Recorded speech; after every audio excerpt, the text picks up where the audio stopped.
Agora já estou ao vivo. Ai, vamos esperar a primeira pessoa entrar pra gente poder começar o nosso bate-papo.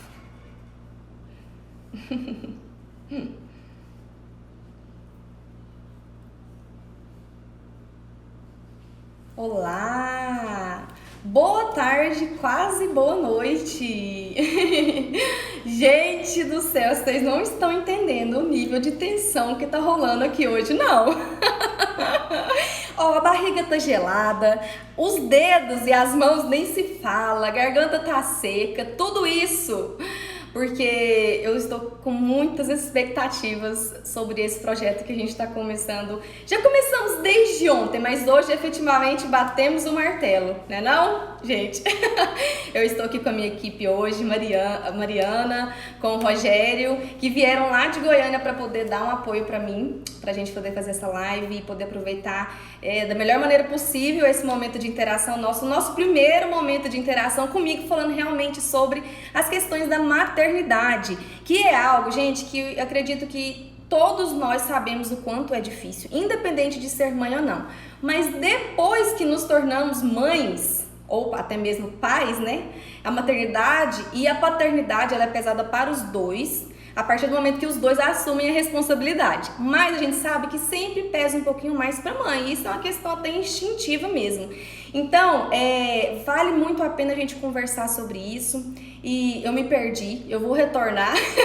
Isso tá demonstrando um pouquinho do meu nervosismo, mas eu vou retornar com o que eu estava comentando aqui antes com vocês. Então, a partir do momento que eu me tornei mãe, é que eu consegui realmente ter noção das dificuldades, dos mitos, né, da tal comentada romantização da maternidade. Gente, vocês sabem o que é romantização da maternidade? Se vocês souberem o que é, já vão falando aí pra mim. Nairane, eu sei, levanta a mãozinha, põe aí nos comentários pra eu saber. Porque por mais que o nome seja leve a entender que se trate de um romance, de uma romantização, tem pessoas que ainda não conseguem compreender o quanto esse termo, o quanto ele é profundo, né? O quanto ele é um assunto assim que precisa muito ser comentado e às vezes é tão pouco, às vezes não, na grande maioria das vezes é pouquíssimo comentado. Por quê, gente? Porque toda vez que a gente fala que ai, fulano tá grávida, ai, nossa, que lindo, vai esperar um bebê, ai, ser mãe é uma dádiva de Deus, sempre a gente leva para esse lado do amor, do presente de Deus, da dádiva. E quando chegamos lá no primeiro dia que o bebê nasce, a gente tem aquele choque imenso de realidade.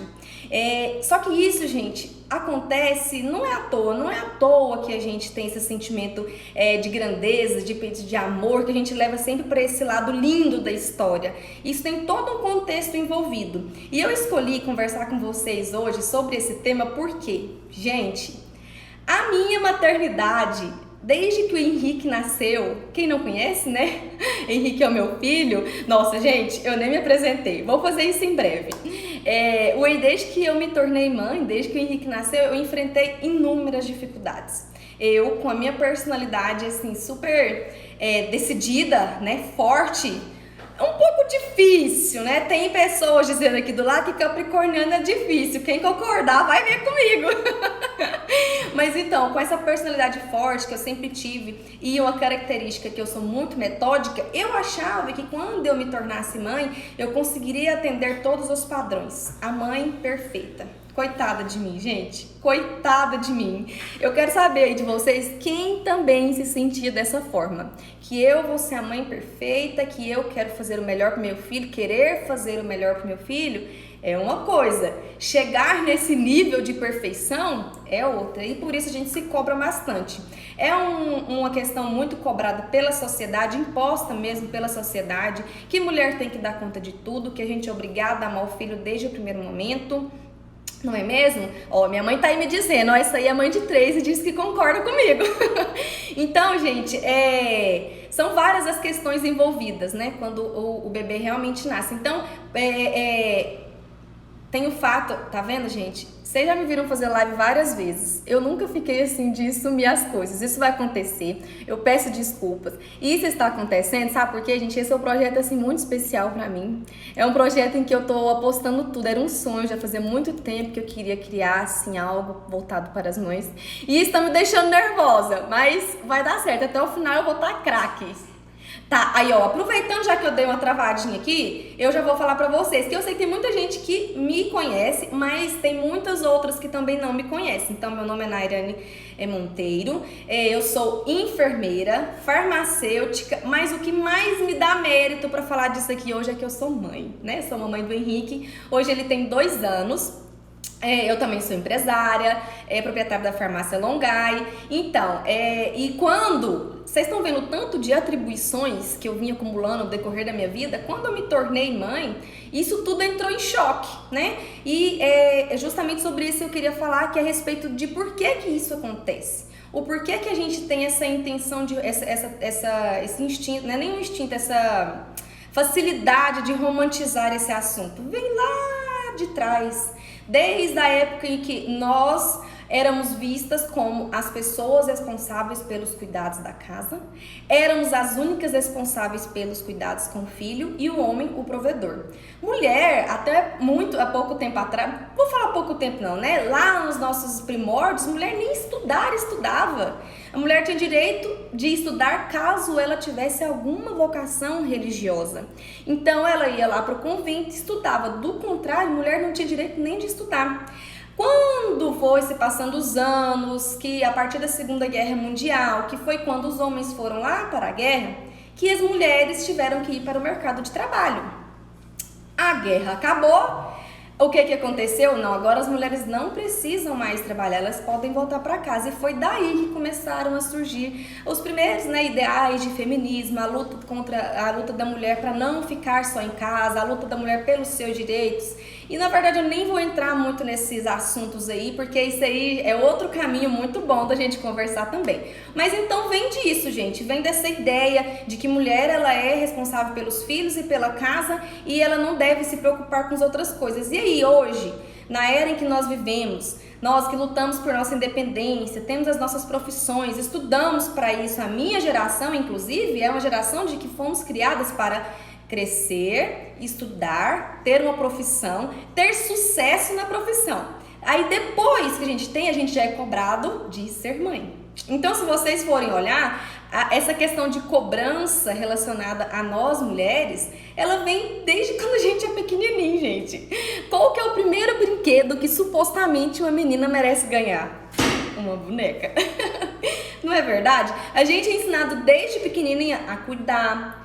Quantas vezes eu já vi uma criança, uma menina brincando de boneca e tá ali oferecendo seio pra bonequinha. Então a gente é educado dessa maneira, então é algo que não é tão fácil assim pra gente deixar de seguir, é não algo não tão fácil da gente não pensar. E a gente acaba tendendo a ir para esse fluxo. Então, gente, conversar sobre a romantização da maternidade é muito mais do que lutar pelos nossos direitos, é falar sobre o que a gente sente, é ter liberdade de expor os nossos sentimentos. Por quê? Nós criamos expectativas. As expectativas, elas são geradas desde quando a gente descobre que está grávida. Na verdade, vou tomar uma aguinha. As expectativas... Ah, tá. Gente, ó, aqui vocês viram que eu tô chique? Eu tô com a equipe aqui me ajudando. Aí às vezes eu esqueço, eles me lembram.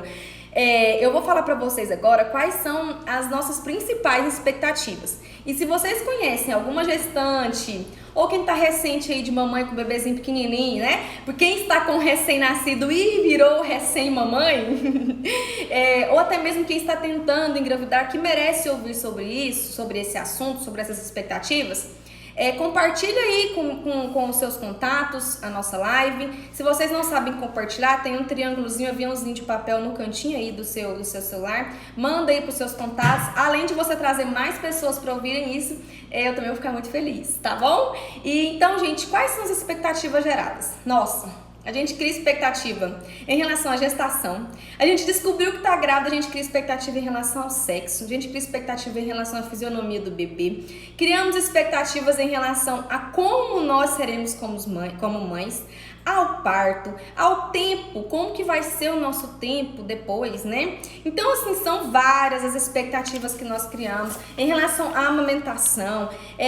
Nossa, são várias coisas. Eu tô olhando aqui para baixo, gente, que para não correr o risco, assim, de falhar, eu fiz um resumo, na verdade não um resumo, estabeleci alguns tópicos de coisas que eu acho importante a gente conversar. Então, são várias as expectativas criadas quando a gente descobre que tá grávida e vou começar falando sobre a expectativa em relação ao tempo. O que a gente pensa? Bom, eu pensava, eu vou me organizar, eu vou deixar o Henrique, porque assim, eu sempre gostei muito de ir pra academia, né? Eu falava, eu vou acordar bem cedinho, 5 horas, vou deixar o Henrique com o Regis, vou pra academia, volto, quando eu chegar ele tá dormindo, eu tomo um banho e a minha atenção tá voltada pra ele. Eu vou ter tempo de trabalhar, eu vou me organizar e esse já é o nosso primeiro impacto. Por quê? Quando o bebê nasce, gente, a gente não tem tempo pra nada, porque ele é um ser que depende total e exclusivamente da gente. Então, quando a gente vai tomar um banho, que você vê que você não consegue nem tomar um banho direito, que você vai tomar um banho, você tem que sair com creme no cabelo, até com shampoo, porque o bebê tá gritando. E se tem uma coisa que incomoda, não só a mãe, mas incomoda quem está por perto, é o choro do bebê. Então, ninguém quer deixar o bebê chorando. Então, quando você percebe que você não tem tempo de comer com tranquilidade, que a comida fica em cima da mesa, esse já é um choque muito grande. E tem pessoas que conseguem planejar, né, durante toda a gestação, como que vai ser o parto. Criam as expectativas em relação ao parto. E, por exemplo, o sonho da pessoa é ter um parto normal. Não é verdade? O sonho dela era ter um parto normal. E aí, de repente, acontece alguma eventualidade e o parto normal não vem. Vem um parto cesáreo. Então, já vem essa primeira decepção. Já vem essa primeira expectativa frustrada. Vocês entenderam o que eu tô querendo dizer? Então, sem contar, gente, que tem várias piadinhas em relação ao parto. Nossa, ela fez parto normal. Nossa, ela é forte. Nossa, como que ela conseguiu? Mas você não quis o parto normal, você optou por cesárea? Mas meu Deus, como que você fez isso? Essa não é a melhor opção para o seu bebê. E aí, junto com essa expectativa que não foi atendida, a gente tem que lidar com os comentários das outras pessoas. E isso é muito difícil. Nós estamos no momento, nós mães, no momento de muita fragilidade. Então, lidar com todo o novo, com a perca, com o luto, porque existe um luto, gente, que é pouquíssimo falado. O luto daquela pessoa que era antes de ter um bebê. E isso é real, isso acontece. Quantas e quantas vezes que eu não dormi à noite, que essa também é uma das expectativas que eu vou falar, que são as expectativas relacionadas ao bebê. Quantas e quantas vezes à noite eu pensava, eu vou morrer. Será que eu vou ter vida de novo? Hoje eu fico rindo, gente, mas é porque eu já superei, eu sei que é uma fase passageira, mas na época era um sofrimento. E quantas vezes eu tinha pessoas perto de mim que me amavam, mas que ao mesmo tempo não validavam aquilo que eu tô sentindo. Não é verdade, gente? É muito ruim quando as pessoas não dão valor àquilo que você está sentindo ou reduzem, diminuem aquilo que você está sentindo. A gente percebe que parece que tudo que a gente fala serve de piada, a gente não é ouvida e isso dói muito. Nós estamos num momento de muita fragilidade. Quem aí se sentiu fragilizada? Se sentiu sozinha? Eu brinquei muitas e muitas vezes com a minha mãe e falava assim, credo mãe, antes você vinha aqui na minha casa me visitar. Hoje você chega aqui e vocês nem me cumprimentam. É só cadê o bebê? Cadê o bebê? E o bebê dormiu? E o bebê amou? E eu? Então, lidar com esse luto, até das mudanças de comportamento das pessoas que estão ao seu redor, é muito difícil. Por que não se falar mais desse luto, desse momento tão de dificuldade? É lindo, gente. É muito lindo. Porém, é preciso falar do quão difícil é. Nossa, Naira, mas aí você vai ficar fazendo terror na cabeça da mãe antes da hora. Não, gente, isso não é fazer terror. Isso não quer dizer que nós estamos desejando que elas passem por determinados sofrimentos, mas é preparar. Eu acho que quando a gente está preparada, a gente consegue lidar melhor com as situações. Não é verdade? A gente vai fazer uma prova de autoescola, não é, Mariane? A gente não faz um curso? A gente faz o curso preparatório, faz aquela prova escrita, depois faz a prova prática, para depois você fazer uma outra prova. Então existe um momento de preparação. Infelizmente, na maternidade, a gente é preparado durante 9 meses, mas com o bebê dentro da barriga. Quando ele sai, é um mundo totalmente diferente. Por mais que a gente tente buscar conhecimento e tudo mais, a gente realmente só vai estar totalmente preparada quando a gente estiver vivenciando. Mas se a gente tiver o conhecimento, pelo menos inicial, pelo menos um conhecimento base para poder tomar as nossas decisões de forma consciente, com segurança, tendo certeza, é muito mais fácil de você lidar, não é verdade? A segunda expectativa que eu coloquei aqui, gente, é em relação a nós. Eu até que eu falei um pouquinho sobre ela, mas tem alguns pontos que eu ainda quero elencar aqui, porque a gente deseja ser a mãe perfeita, a gente quer saber por que o bebê tá chorando em todos os momentos, a gente quer ter, a maioria das mães, não vou falar que são todas, mas a maioria tem aquele desejo de amamentar, e a gente quer amamentar, quer que dê tudo certo, então a gente quer que o leite seja suficiente, a gente quer amar o bebê no primeiro instante. Gente, essa é uma parte muito puxada, porque e pouquíssimo falada. Essa eu vou falar que é pouquíssimo falada porque pra mim não foi. E como pra mim não foi falado, eu acho que toda mãe tem que saber que isso existe. O Henrique nasceu, então eu fiquei esperando aquele clique. Aí, o amor instantâneo. O amor, a hora que você olha pro seu filho, você vai descobrir o que é o amor verdadeiro. E sejamos sinceros, comigo não aconteceu dessa forma. E eu já conversei com várias outras mães, inclusive hoje, quando eu divulguei o nosso post, eu achei muito interessante que minha conversa sempre foi muito com mães. E aí um amigo que mandou a mensagem no WhatsApp falou assim: Tairane, eu achei esse tema incrível, sabe por quê? Porque a minha esposa, ela não sentiu esse amor instantâneo. O amor dela foi crescendo com o tempo e quando ela falava isso, as pessoas caíam matando em cima dela. Quem aí já ouviu uma história dessa? Quem aí já tiver ouvido uma história dessa, levanta a mão aí, porque eu já ouvi inúmeras. E eu, gente, morria de medo de falar isso pra alguém. Eu tinha medo de falar isso pro Regis, que é meu esposo. Então, por que a gente não pode falar sobre isso? Por que é tão estigmatizado? Por que é tão obrigatório ter o clique inicial? Ou por que é tão obrigatório a mãe dizer que ama? Hoje eu já percebi que já melhorou muito, né, as palestras, as orientações, até muitos vídeos no YouTube que eu ouvi antes de vir aqui conversar com vocês, de mães dizendo o seguinte: eu amo meu filho, mas odeio ser mãe. É pesado, não é? É muito pesado, mas nem por isso tem que deixar de ser falado. Tem que ser falado, porque a mãe, gente, quando ela consegue entender o que ela está sentindo, ela consegue procurar ajuda, ela consegue verbalizar. Se ela perceber que quem está ouvindo não vai julgar, ela vai ter muito mais facilidade de sair dessa situação, de lidar com essa situação. Vocês entenderam o quanto que é importante a mãe ter liberdade de verbalizar isso? E aí é onde que entra os baby blues. Muitas e muitas mães, quem sabe o que é baby blues? Vocês já ouviram falar disso?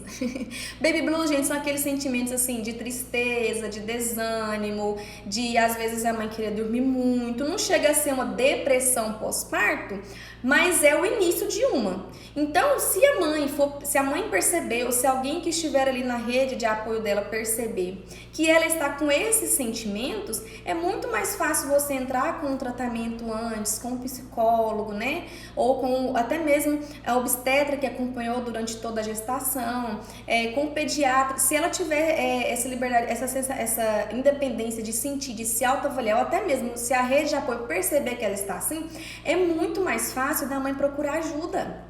É muito mais fácil da gente prevenir uma depressão pós-parto. E a depressão pós-parto é algo também muito real. Eu estive, gente, isso aqui para entrar numa depressão pós-parto.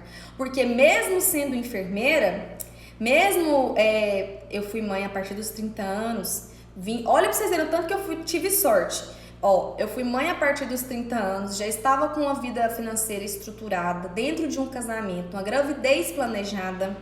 Meu filho nasceu perfeito, gravidez super saudável, eu treinei até meus 8 meses.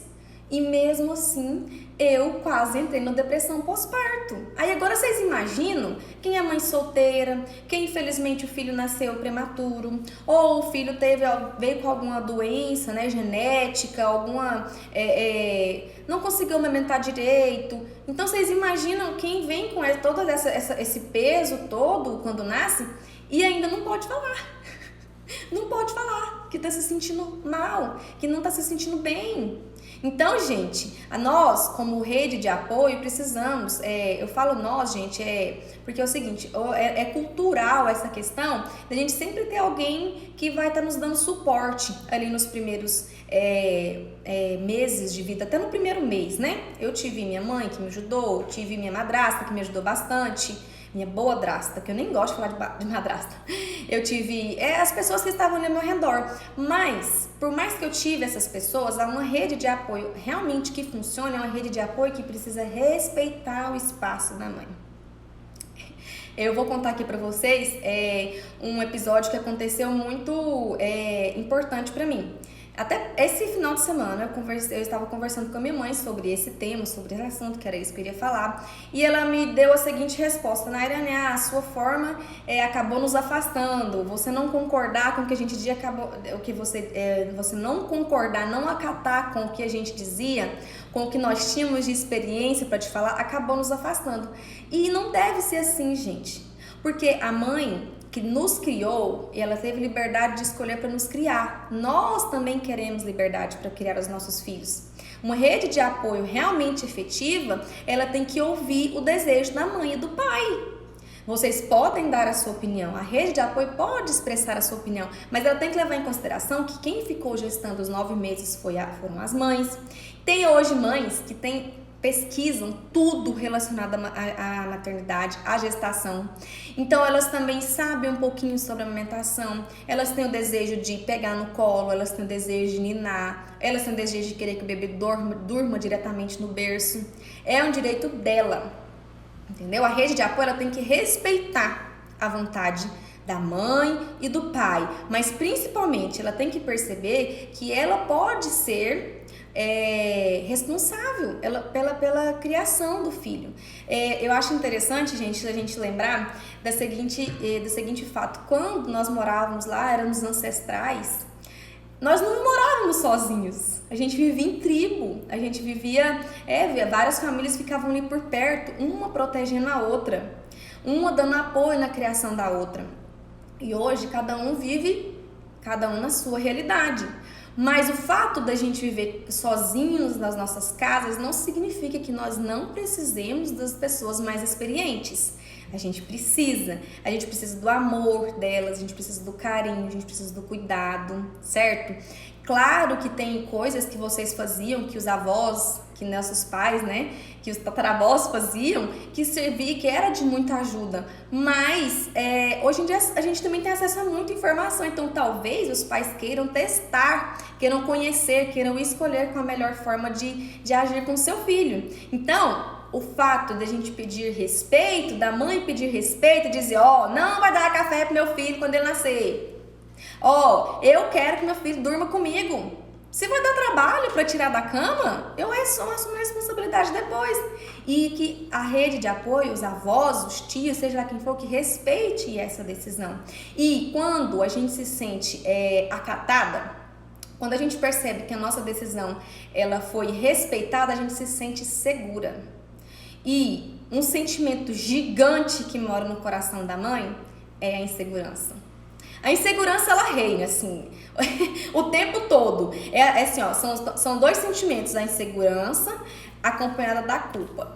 Porque a gente se culpa por tudo. A gente não precisa de ninguém apontando responsabilidade e culpa pra gente. A gente se culpa porque o bebê mamou demais e vomitou, regurgitou. Não é porque, nossa, eu tinha que ter tirado o peito antes da hora, meu Deus do céu. Se o bebê deu uma cólicazinha, nossa, eu esqueci, demorei demais pra trocar a roupa do bebê, então ele deu cólica por esse motivo. Ou então, até pior, que eu ouvi muitas e muitas vezes, eu até aprendi a me calar mais. Que foi sobre minha comida. Eu não vou me cansar de falar e repetir durante toda a minha vida aqui nesse Instagram que o que a mãe come não interfere na cólica do bebê.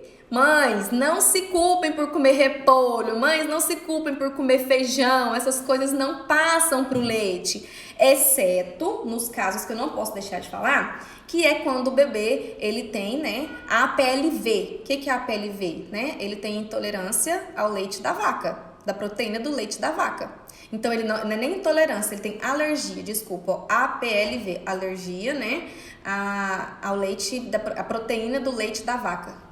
É isso, APLV, alergia da proteína do leite da vaca. Nesses casos, quando a mãe consome alguma coisa derivada de leite, iogurte, queijo e tudo mais, isso pode passar pelo leite e dar alteração. Mas no mais, gente, comida, bebida alcoólica não, comida não passa pelo leite. Então não se culpe por ter comido as coisas que você gosta. Entendeu? Não ache que você é responsável por isso. Mas por que essas culpas surgem, gente? Porque, infelizmente, além dessa questão da culpabilização, né?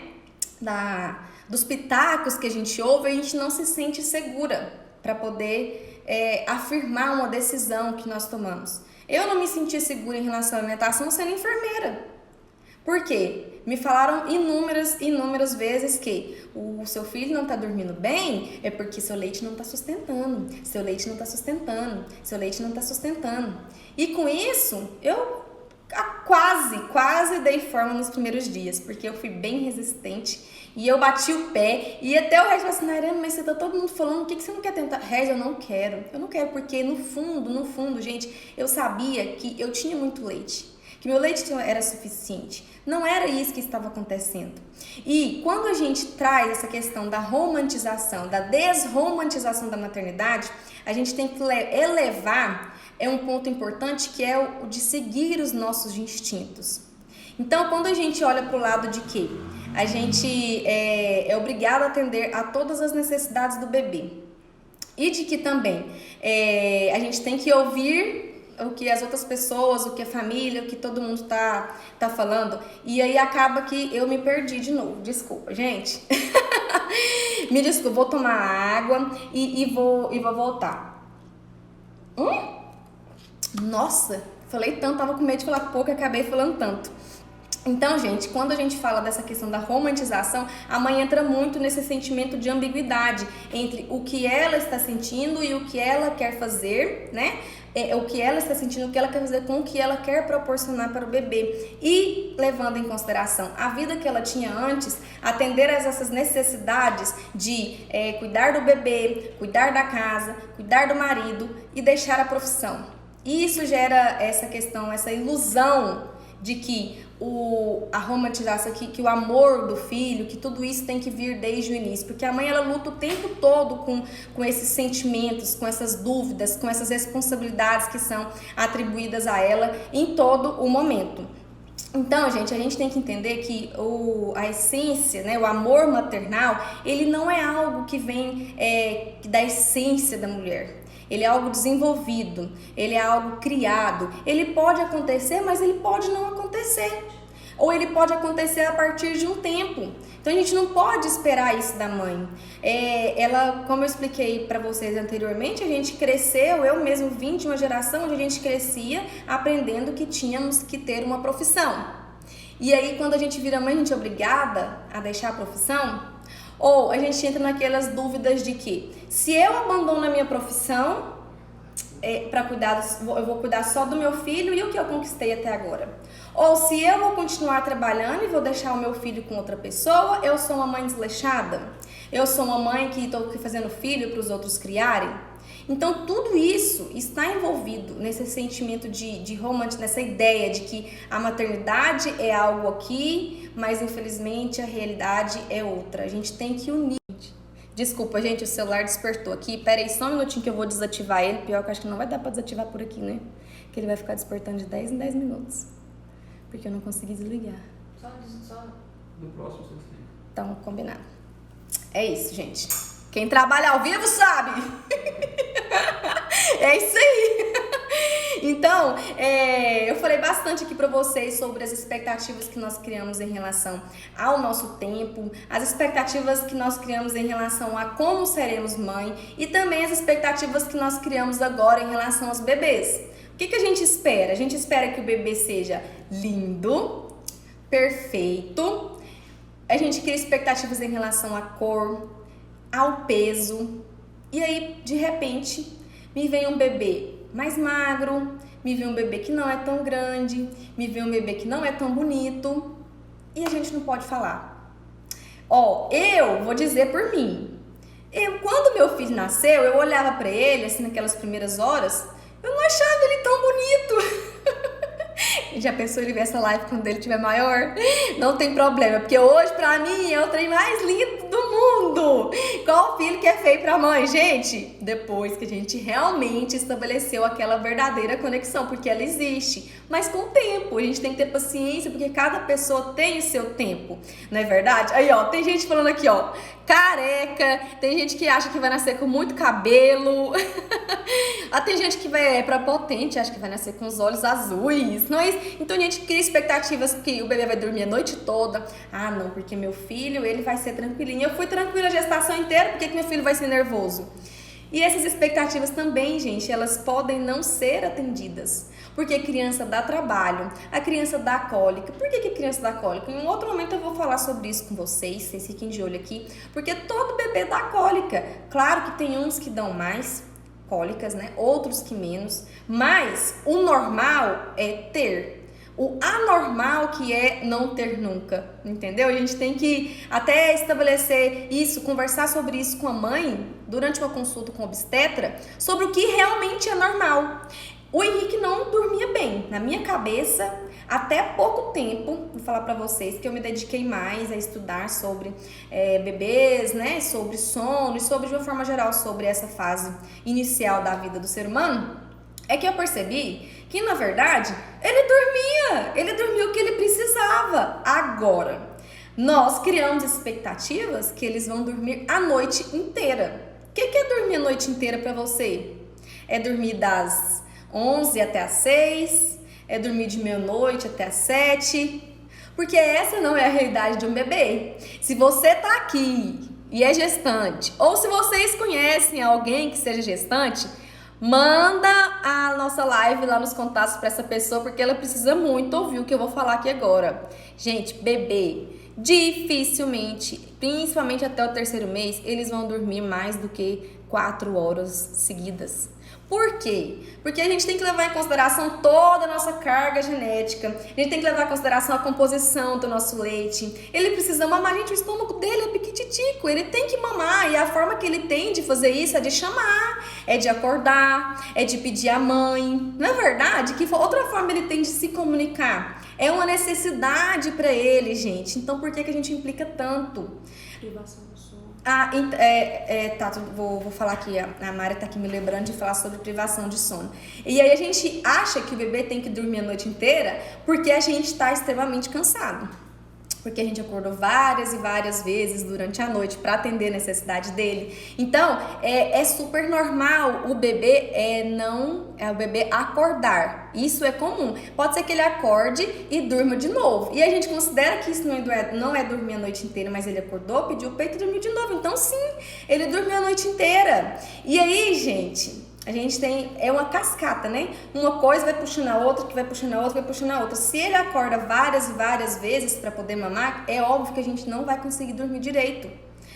A privação de sono, que a Mari acabou de me lembrar, também é uma questão difícil e muito real da maternidade. Gente, eu vou contar pra vocês. Eu cheguei a ir no Google e pesquisar se falta de dormir matava. A Mari tá aqui de mim, mas eu tô falando uma coisa que é verdade. Porque eu tinha a sensação de que eu ia morrer. Eu achava, meu Deus, eu não consigo mais. Mas não era nem tanto esgotamento físico. Sabe o que era? A cabeça. Se meu filho não é normal, eu criei a expectativa que ele ia dormir a noite inteira. Se ele não tá dormindo, ele não tá normal. Gente, eu levei Henrique em um monte de médicos. Levei em vários e vários pediatras. porque eu achava que ele tinha algum problema relacionado ao sono. Mas, gente, eu vou ser sincera com vocês, eu não encontrei um sequer que falasse pra mim: Nairane, isso é normal.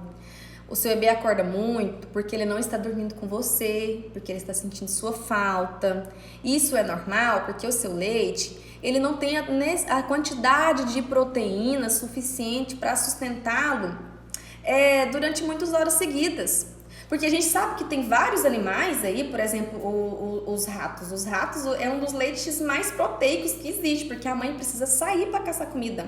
E nesse período eles têm que ficar calados, porque se eles não ficarem calados, rapidinho aparece um robozinho lá para poder comer ele. Entendeu? Então eles não choram, eles mamam, o leite é bem proteico e sustenta. O nosso leite não, o nosso leite ele tem bem menos quantidade de proteínas. Agora eu não vou lembrar a quantidade específica, mais pra frente eu vou lembrar. Mas é bem mais água do que realmente proteínas e gorduras. Então isso não traz saciedade. E com isso eu vou chorar, eu vou chamar a mamãe, e a mamãe vai ficar cansada. E aí, gente, eu vou falar mais uma vez que aí é onde que entra a nossa rede de apoio para poder a gente dividir essa carga. Quando eu falo para vocês a respeito de romantização de maternidade, desromantizar a maternidade, significa que a mãe não é obrigada a assumir toda a responsabilidade sozinha. A carga deve ser compartilhada, dividida com o pai, com a rede de apoio. Ontem eu fiquei extremamente chateada. Vou explicar por quê. Como eu já falei aqui, o Henrique eu achava que ele tinha problemas do sono e eu acreditava na balela de treinamento de sono. Eu vou falar balela porque eu quase entrei em depressão a segunda vez por causa disso. Tem um livro aqui na minha bancada que eu deixei ele até meio escondidinho aqui, que uma hora que a gente for falar sobre sono eu vou citar ele. Quando eu lia ele, que eu percebia que eu não conseguia atender tudo aquilo que era proposto, eu fiquei doida. Porque a rotina do meu filho não era desse jeito, a minha rotina não era o que ela estava falando, eu estava fazendo tudo errado. E por mais que eu tentasse uma rotina, parece que não dava certo. E aí, a culpa é de quem? Por que eu falo pra vocês que essa questão de treinamento de sono eu considero que não funciona pra mim? E eu tenho certeza que não funciona pra várias mães. Porque, gente, cada indivíduo é de uma forma. Uma técnica só não funciona pra todo mundo e vai contra a nossa natureza. Deixar um filho chorando é ser desnatural, é ser desnaturada, não existe isso. Ah, mas o meu método é diferente, a gente não vai deixar chorando, a gente vai acolher, mas não vai pegar no colo. Eu vou fazer uma comparação bem esdrúxula aqui pra vocês. Quando a gente tá chorando, nós somos adultos, hein? E uma pessoa vem nos consolar. Qual é a sensação que nós temos? Me conta aqui, gente, vocês que estão aqui junto comigo. Quando você chora e alguém te consola, o que você sente? Você se sente amado, você se sente importante, você sentiu que alguém validou aquilo que você está sentindo. Se nós, que somos adultos, gostamos disso, agora vocês imaginam um bebê que realmente precisa, igual a Mari acabou de escrever, ele precisa de conforto, ele precisa de segurança. Gente, o bebê até os 3 meses, ele acha que a mãe e ele são um só. A gente tem a gestação intra, né? O período consegui desligar o despertador. Então eu vou continuar. A gente tem o período que é os 9 meses, né? Intragestacional, intrauterina. E até a gente tem a esterogestação, eu acho que é esse o nome mesmo. É porque de vez em quando eu vou falhar esses nomes, mas é isso mesmo, é um período dentro da barriga, mas é um período fora da barriga, que são até os 3 meses do bebê, que ele entende que ele e a mãe é um só, entendeu? Então nós vamos ter privação de sono? Vamos sim. Ah, se vai. Vai ser, mas até o 3º mês alivia? Alivia. Mas lá no 6º mês pode ser que volte, e depois os dentinhos vão nascer, e aí tem o salto de crescimento. Vocês estão entendendo a quantidade de informação, a quantidade de coisas que eles aprendem até os 2 anos e que tudo isso é pesado para eles. Tudo isso causa, às vezes, dor. Eles querem treinar, eles querem treinar as habilidades, tudo mais. Então, tudo isso, gente, vai fazer com que ele desperte, não caia na ilusão de achar que se você fizer uma consultoria do sono e usar determinado método, vai ser perfeito. Com 10 dias ele vai voltar a dormir. Eu tenho muitos traumas em relação a isso. Eu acho que um dos motivos, o que mais me motiva nesse projeto aqui, é justamente isso, gente. É essa sensação de culpa que eu tenho, de que eu tentei colocar o Henrique para treinar para dormir. Eu poderia ter feito tudo muito diferente. E você, como mãe de recém-nascido, como gestante, também pode fazer diferente. Eu sentia vontade de estar perto, sentia vontade de estar colo, eu sentia vontade de trabalhar menos, eu sentia vontade de colocar na minha cama. E por que eu não fazia isso? Porque essas não são as regras permitidas pela sociedade. Não é isso que a mídia coloca, né? Não é isso que a mídia explica, porque o ideal é que a criança desenvolva a sua independência, porque o ideal é que a mãe coloque o bebê para dormir no quartinho separado para poder manter a intimidade do casal. Gente, pra mim, de verdade, um casal que se sente afetado porque o bebê tá dormindo junto com ele, já não existe um casal. Porque, na verdade, se o bebê tá na cama, vocês podem ir para outros lugares.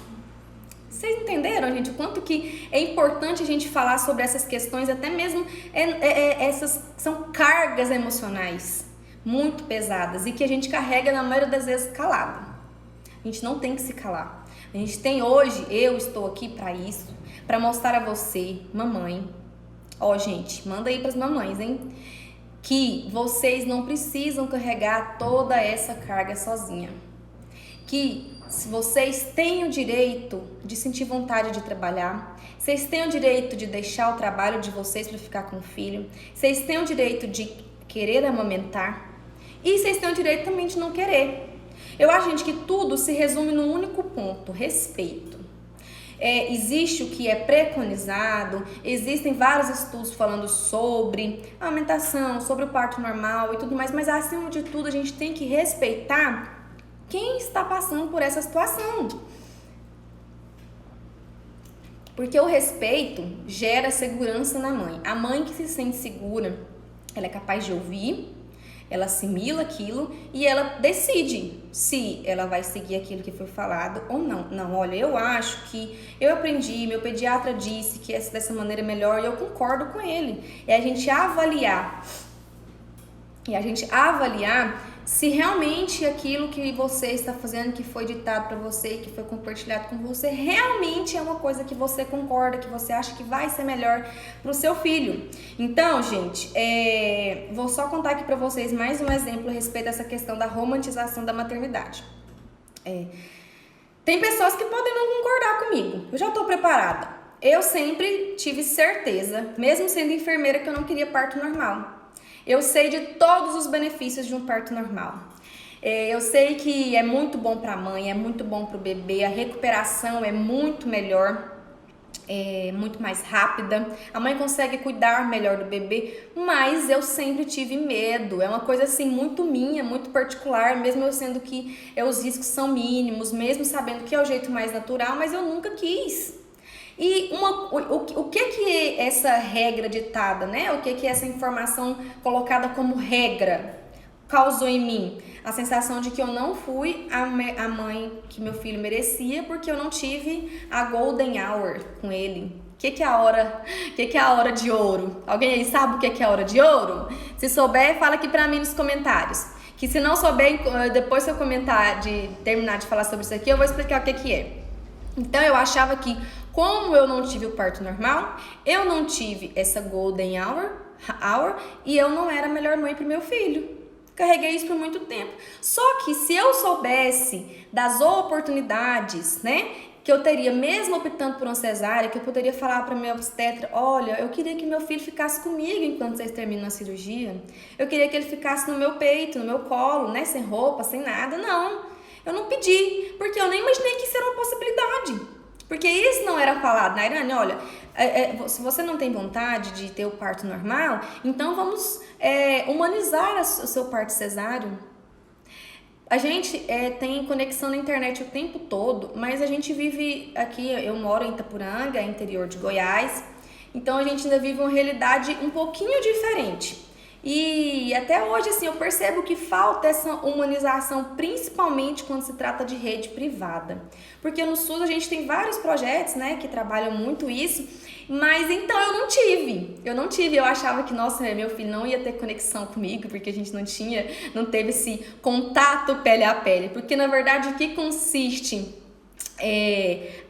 essa golden hour, ou essa hora de ouro, esse tempo de ouro? Significa que a criança nasce, não tem necessidade de você cortar o cordão umbilical logo de início, não precisa retirar a placenta logo de uma vez, que o bebê ter contato com a mãe na primeira hora, ele tentar a sucção, ir atrás do leite, sentir o cheiro da mãe, o calor da mãe nessa primeira hora. É você tirar o bebê da mamãe e não levar para pesar, não levar para medir, não levar para tomar banho, pelo amor de Deus, banho nas primeiras 24 horas, jamais. É você não vestir roupinha, deixa ele em contato com a mãe. Eu poderia ter vivido tudo isso, gente, e não vivi. Por quê? Por falta, não é nem vou falar falta de informação, é porque eu não sabia que eu precisava dessa informação. Entenderam?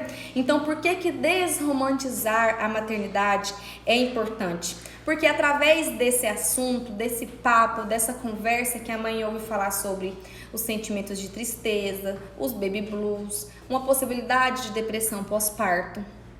É uma questão, a depressão pós-parto é algo muito mais real do que a gente possa imaginar. Então a gente precisa falar, a mãe precisa de apoio nesse momento, certo?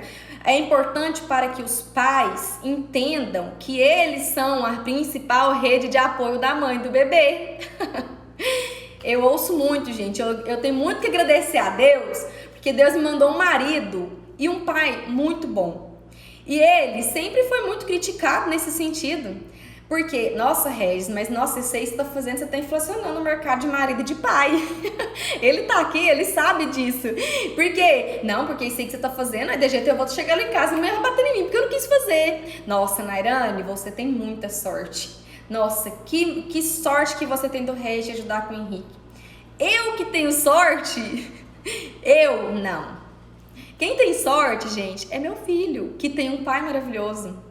Quem tem sorte é o pai de ter um vínculo forte com o filho. Porque esse vínculo, ele não se estabelece só de forma sanguínea, não, né? Porque aquele lá é meu filho de sangue e tá tudo lindo e meu filho vai me respeitar, ele vai me amar. Não, gente, não vai querer. O pai não ajuda, né? Participa. Justamente, olha, o que a Mara falou que é fundamental. O pai não ajuda, ele participa, entendeu? Não tem necessidade da mãe dividir responsabilidades. O pai, por si só, entende que ele é responsável. Ele levanta quando a mãe precisa. Se a mãe vai tirar uma hora de cochilinho, por que o pai não pode pegar o bebê um pouquinho e dar esse suporte para ela? Essa questão, desromantizar a maternidade é importante para os pais entenderem também que não é só a mãe que tem que deixar de trabalhar, porque sempre que a gente fala em deixar de trabalhar é só a mãe, né? Se o pai quiser, por que não? Por que a gente não respeitar essa vontade dele? Por que ele não poder participar de forma mais intensa disso? Ah, mas porque quem dá mamar é só a mãe. Mas quem disse que o bebê precisa só de peito? Só de leite? A Silvia está falando aqui que esse assunto também é importante para as vovós. Isso. Para saberem como agir nessa situação como rede de apoio. Justamente. A rede de apoio ela é fundamental, gente. Vovós, ouçam o que suas filhas estão falando. Ouçam.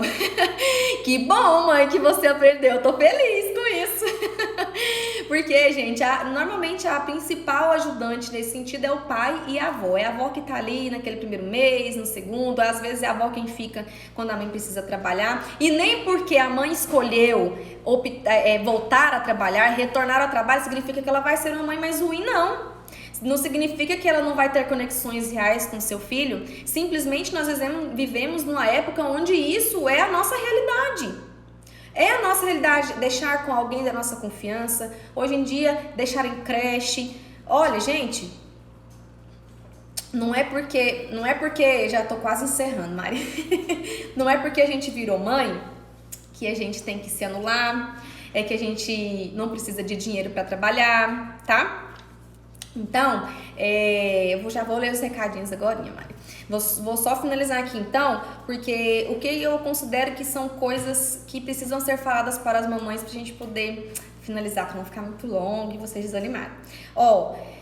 Mãe vai sofrer chuva de críticas, vai sofrer chuvas de pitacos. O problema nem são tão os pitacos, a gente ouve bem. O problema é você respeitar quando a gente não segue, quando a gente não concorda. Coisas que a mãe precisa saber. Infelizmente, tem determinados lugares que você não vai poder ir. Por quê? Porque não tem um trocador, porque não tem uma brinquedoteca, porque tem muito barulho. Então, se você gosta de ir naquele restaurante e tal, mas que infelizmente tem muito barulho, gente, infelizmente você vai deixar de ir em determinados lugares porque você tem filhos sim, tá? Nossa, essa é pesada. Se for mãe solteira, é um pega pra poder tá bonita, tá magra, tá arrumada, porque tem aquela obrigação de arrumar um pai pro filho. Porque você não pode fazer isso. Que postura é essa? Como é que você vai arrumar um pai pro seu filho desse jeito? Às vezes a mãe quer ser mãe sozinha. Quem disse que é necessário ter alguém por perto, né? Uma figura masculina? Já que o pai não está junto, vocês não tem que ficar arrumando marido pra ninguém, não. Entendeu? Então a mãe, que é mãe solteira, ela precisa ouvir que isso também é real, que isso também acontece. E que se ela for trabalhar, ela vai ouvir que você pariu o filho pra deixar pros outros criar. Eu não sou boa com ditado popular, não. Eu lembrei de um, mas eu nem vou falar, porque eu bagunço eles tudo. E é isso, gente. Então, por isso que é muito importante a gente falar sobre a desromantização da maternidade. Porque para que nós possamos correr atrás dos nossos direitos, para que a gente tenha mais tempo de licença maternidade, para que a gente tenha melhor espaço para poder ter contato com os nossos filhos enquanto eles estão amamentando, para que as nossas leis mudem, para libertar a mãe desse papel, né, explorador, dessa ditadura patriarcal, né, que coloca a mãe como não sendo uma pessoa que tem que ser respeitada, né? Que ela é responsável totalmente pelos cuidados com o bebê. Então, esse modelo patriarcal, ele tem que cair por terra. E por último, gente, eu queria deixar aqui para vocês uma frase que eu nem encontrei quem é escritora, mas que eu achei importantíssima. Ó, quando você desromantiza uma maternidade, você salva a mulher do mundo. Você salva a mulher do mundo, você a reinsera na sociedade. Então, gente, era isso que eu tinha para conversar com vocês hoje sobre romantização da maternidade. Olha aqui, ó, a minha equipe maravilhosa deixou alguns recados que eu vou ler aqui para vocês agora. Ó, todos os dias de segunda a sexta vai ter conteúdo novo. Toda semana a gente vai fazer uma live sobre maternidade, sobre alimentação, sobre sono. A gente vai falar sobre vários assuntos nesse sentido, que é muito importante que as mães gestantes, tentantes, elas ouçam, que elas tenham conhecimento, porque o principal é isso, gente, a gente tem informação de qualidade, de forma clara, né? E também eu queria que você deixasse aqui o e-mail, isso, aqui ó, o pessoal pediu para você poder deixar o e-mail, quem puder deixar para mim, obrigada Nayara, que bom ter você por aqui, Nayara, Cadidia, Elaine, Amor, Ariadne, gente, eu fiquei maravilhada, ó, Aline, deixa eu ver quem mais, tem muita gente, Cássia, obrigada por participar, gente, foi ótimo ter vocês por aqui, então é isso, ó, manda aqui pra gente o e-mail de vocês aqui nos comentários pra gente poder